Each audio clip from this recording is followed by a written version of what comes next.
Communism abolishes eternal truths. It abolishes all religion and all morality.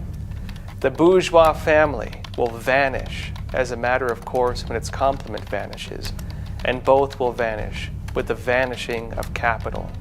Both of the above quotes are from the Communist Manifesto, and both illustrate the true goals of communism. When most people think of communism, they often understand it as an economic system for sharing of wealth. Yet communism is anything but that. What communism pushes for is an initial seizure of all private property and all means of production.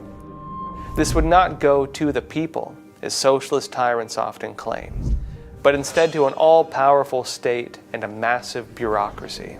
This initial system of state control over all elements of society was socialism, or what Lenin referred to as state capitalism. Yet socialism was never meant to last. When Marx and Engels framed the idea, in a time when there were not yet any socialist or communist systems in the world, they envisioned socialism as a system of totalitarian dictatorship that would naturally fail and collapse, and then lead to the stage they called communism. So what is communism? Communism is a state of moral, spiritual, cultural, and social desolation.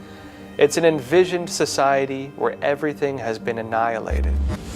During the conceptual stages of communism, even predating Marx and Engels, communism was based on the concepts of naturism, which was a Gnostic satanic theory that man is from nature, and so anything that man does is of nature. Thus, they also believed that any restraint on man's desires or whims was therefore evil. It was a system that saw evil as good and good as evil, and it's for this reason that communist and socialist tyrants have repeatedly throughout history attacked, imprisoned, or killed anyone who believed in traditional moral values. Under the Chinese Communist Party, for example, traditional moral values were labeled under the Four Olds, and anyone who held on to traditional beliefs could be killed.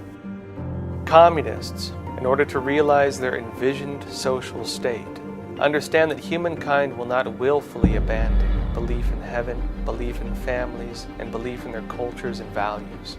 So in order to create communist societies, they understand that society must first undergo a state of totalitarian tyranny that forcefully wipes out all of these values from a society. That state of totalitarian tyranny is socialism.